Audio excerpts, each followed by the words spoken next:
మరొకసారి గట్టిగా దాదాపు బాబు ఏపించవచ్చు ఏపించలేకపోవచ్చు, కానీ సాక్షిగా చెప్తున్నాం మేమందరూ కూడా, నేనంటే నేను కాదు మనందరూ కూడా, ఇది పునరుద్ధరించేంత వరకు కూడా వివిధ రూపాల్లో కూడా శాంతియుతంగా కూడా కేంద్ర ప్రభుత్వం మెడల్ వంచైనా FCRA తీసుకొని వస్తాం. భవిష్యత్తులో అందరూ మాట్లాడుకుని నిమ్మగా కూడా ఈ ఉద్యమాన్ని ఉద్రికంగా తీసుకొని పోతాం అవసరం వస్తాయని చెప్పేసి కూడా తెలియజేస్తూ, ఆర్డిటి పరిరక్షణ పాదయాత్ర రెండో దశ ఈరోజు ముగిసింది. మొదటి దశ మనం బైక్ ర్యాలీ దాదాపు 105 కిలోమీటర్లు మనం తిరిగేయడం జరిగింది. ఇదే కళ్యాణదుర్గం నియోజకవర్గంలో. ఇదే కళ్యాణదుర్గం నియోజకవర్గంలో రెండో దశగా పాదయాత్రను ఎంచుకున్నాము. దాదాపు 16 రోజులు 220 కిలోమీటర్లు దాదాపు 62 గ్రామాల్లో తిరగడం జరిగింది. ఇలాంటికి ముగుస్తూ ఉంది. ఈ సందర్భంగా నాతో నడిచిన ప్రతి ఒక్క పాదయాత్రికునికి నేను నమస్కారాలు తెలియజేస్తున్నా శిరస్సు ఉంచి. ప్రతిరోజు రాత్రి అలాగే ఉదయం పెద్ద ఎత్తున మాకు ఆతిథ్యం ఇచ్చిన ఆ ఇల్లాళ్ళకందరికీ కూడా నేను శిరస్సు ఉంచి నమస్కారం చేస్తున్నా. ఇంటి యజమానులతో పాటు మధ్యాహ్నం పూట ఆతిథ్యం ఇచ్చిన వాళ్ళకు కూడా శిరస్సు ఉంచి నమస్కారం తెలియజేస్తున్నా. ఇంత పెద్ద ఎత్తున పాదయాత్ర జరిగితే ఎక్కడ కూడా ఒక్క చోట కూడా చినుకులు రాని ప్రకృతి కూడా ప్రసాదించిందని తెలియజేస్తూ ఉన్నాం. మనకి ఈ పేద ప్రాంతం కోసం, ఈ పేద ప్రజల కోసం ఏదైతే ఆర్డిటి ఉందో దాన్ని రక్షించుకొని తీరుతామని తెలియజేస్తూ ఉన్నా. ఒక చిన్న పని ఈ రెండు ప్రభుత్వాలు 3 పార్టీలు కలిసి చేయలేకపోతున్నాయని తెలియజేస్తున్నా. నిజమైన అసమర్థత ఏదన్నా ఉందంటే FCRA foreign contribution regulation act 2000 ఆర్డిటికి తీసుకురాకపోవడంలోనే ఉందని తెలియజేస్తున్నా. ఎందుకంటే 50 సంవత్సరాల్లో ఎప్పుడు రాని ఇబ్బంది ఇప్పుడు ఎందుకు వచ్చిందో మీరందరూ కూడా ఆలోచన చేయాలి. పేద ప్రజల పట్ల, పేద ప్రాంతం పట్ల ఈ కేంద్ర రాష్ట్ర ప్రభుత్వాలకు చిన్న చూపుందని కూడా మీకు అందరికీ తెలియజేస్తున్నా. ఇది ఒక రాజకీయ ఉద్యమం కాదని తెలియజేస్తున్నా. ఇది ఒక ప్రజల ఉద్యమము రోజు రోజుకు తీవ్రమవుతుందని కూడా మీకు తెలియజేస్తున్నా. ఎప్పుడైతే ప్రజలు రోడ్లెక్కారో అప్పుడే ప్రభుత్వాలకు ఒడిగి ఊడతాయని కూడా మీకు అందరికీ కూడా తెలియజేస్తున్నా. ప్రజలకు భయం ఉండకపోతే FCRA రాదని కూడా మీకు అందరూ కూడా తెలియజేస్తున్నా. నేను ఒక గొంతుకై పేద ప్రజల పట్ల, పేద ప్రాంతం పట్ల ఒక గొంతుకై నేను వినిపిస్తున్నాను. పార్టీ తరఫున, ఈ ప్రాంతం తరఫున, ఈ ప్రజల తరఫున మా పార్టీ వాళ్ళు ఎవరైతే ఉన్నారో ప్రతి ఒక్కరూ ప్రతి నియోజకవర్గం నుంచి ఇక్కడికి వచ్చి మద్దతు తెలిపినందుకు వాళ్ళకందరికీ కూడా కృతజ్ఞతలు తెలియజేస్తున్నా. ప్రత్యేకించి జిల్లా అధ్యక్షుడికి, పార్లమెంట్ అబ్జర్వర్ కూడా నా నమస్కారం తెలియజేస్తున్నా. ఈ సందర్భంగా ఇది కేవలం పెద్ద ఎత్తున ఏదో ఒక రోజు భారీ బహిరంగ సభ పెట్టినామంటే అది FCRA వచ్చిన తర్వాత నేను తెలియజేస్తున్నా.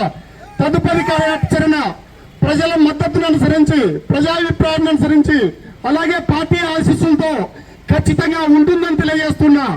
ఎందుకంటే ఆర్డిటి రాకపోతే, ఆర్డిటి లేకపోతే మనకు బతుకులు ఉండే అవకాశం లేదు. బతుకులు ఇప్పటికే ఆర్డిటి సెట్ ఏదైతే ఉందో కార్పొరేట్ ఎడ్యుకేషన్ అది మూతపడింది. ఈ సంవత్సరం పేద పిల్లలకి కార్పొరేట్ కాలేజీల్లో చదివే అవకాశం లేకుండా పోయిందని మీకు అందరికి కూడా తెలియజేస్తున్నా. ఈ విషయం మనకు నచ్చదు. అలాగే కార్పొరేట్ హాస్పిటల్స్ లోకి పోయే పరిస్థితి కూడా మనకు లేదు. ఆర్డిటి హాస్పిటల్స్ కూడా త్వరలోనే మూత ఒక అవకాశం వస్తుందని కూడా మీరందరూ గుర్తుపెట్టుకోవాలా. నా పిలుపుని అందుకొని పార్టీ తరఫున, ప్రజల తరఫున, ప్రాంతం తరఫున ఇంత పెద్ద ఎత్తున పాదయాత్రలో మీరందరూ పాల్గొన్నందుకు శిరస్సు నమస్కారాలు తెలియజేస్తూ ఉన్నాను. ఎక్కువ మాట్లాడాల్సిన పని లేదు, ఎక్కువ చేయాల్సిందే ఉంది. ఖచ్చితంగా తదుపరి కార్యాచరణ కోసం మీరు ఎదురు చూడాలని తెలియజేస్తున్నాను. సాధ్యమైనంత సమయాన్ని కూడా నాయకులకు, ప్రభుత్వాలకు ఇస్తూ ఉన్నాం. మన ఎమ్మెల్యే గారు చెప్పారు వారం రోజుల్లో తెచ్చిస్తాను పాదయాత్ర ఎందుకని. నేను చెప్పాను తెచ్చిచ్చిన మరుక్షణమే మా పాదయాత్ర ముగుస్తుందని. పాదయాత్రకు ఆయన ఏమాత్రం కూడా అడ్డంకు లేదు. ఈ రోజు 4వ అడ్డంకి, 16 రోజుల్లో ప్రతి 4 రోజులకు ఒక అడ్డంకి జరుగుతూనే ఉంది. అయినా ప్రజలు భయపడకుండా వెంట వచ్చినందుకు కృతజ్ఞతలు తెలియజేస్తూ ఖచ్చితంగా ఆడిట్ని పరిరక్షించుకొని తీరాలని తెలియజేస్తూ నాకు ఈ అవకాశం ఇచ్చిన మీ అందరికి కూడా, నాతో నడిచిన మీ అందరికి కూడా శిరస్సు ఉంచి మరోసారి నమస్కారాలు తెలియజేస్తూ ఉన్నా. రంగయ్య గారి పాదయాత్రకు నియోజకవర్గ వ్యాప్తంగా తరలి వచ్చినటువంటి వైఎస్ఆర్ కాంగ్రెస్ పార్టీ శ్రేణులకు 16 రోజుల పాటు 209 కిలోమీటర్లు నడిచినటువంటి ప్రతి ఒక్కరికి పేరు పేరు నమస్కారాలు నేను తెలియజేస్తున్నాను.